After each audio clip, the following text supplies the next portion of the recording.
Alors, numéro 17. On a notre fameux tableau double entrée. Hein. Contrairement, c'est pas un nuage de points. Un tableau double entrée, c'est quoi? C'est un tableau où on a des entrées ici à la verticale, puis à l'horizontale, puis à la verticale. De là, le nom de double entrée. On s'intéresse à la corrélation linéaire entre le nombre d'occupants d'un chalet en location et le temps passé sur place en minutes par l'équipe d'entretien ménager. Donc, ici, on a, quand on lit ça, quand il y a entre 0 et 2 occupants, donc ici, c'est arrivé à une reprise que l'équipe d'entretien ménager a passé entre 20 et 30 minutes. Et une fois, entre 30 et 40 minutes pour faire l'entretien.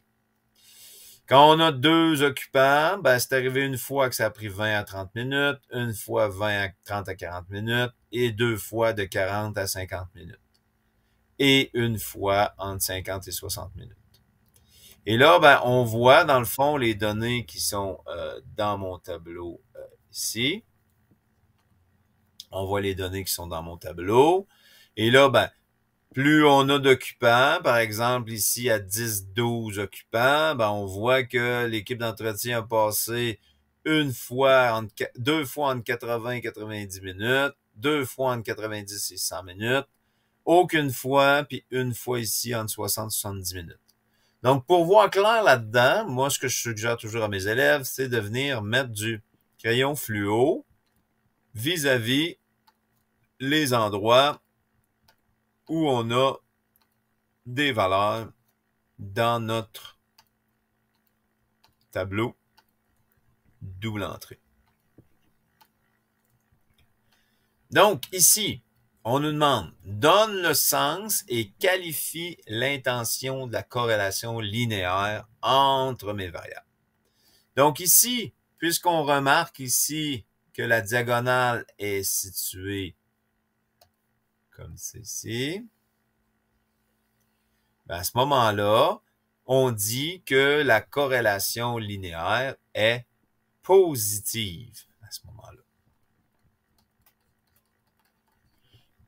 Positive pourquoi? Ben, plus on a d'occupants à l'intérieur du chalet, plus ça prend du temps. Moins il y a d'occupants à l'intérieur du chalet, moins ça prend de temps pour faire l'entretien ménager. Donc, les deux variables varient en même sens. Et là, puisque les données dans mon tableau sont regroupées sur une diagonale qui est quand même assez droite, on n'a pas de valeur ici, là, donc dans les bords ici.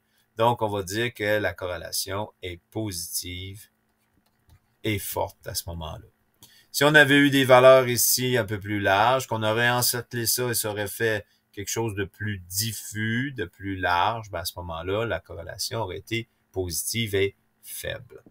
Donc, mon tableau double entrée, faut juste pas se faire avoir. Hein. On a tendance, puisqu'on a encerclé ça, puis ça a l'air à descendre, on a l'impression que notre corrélation est négative, mais dans les faits, elle est positive à ce moment-là.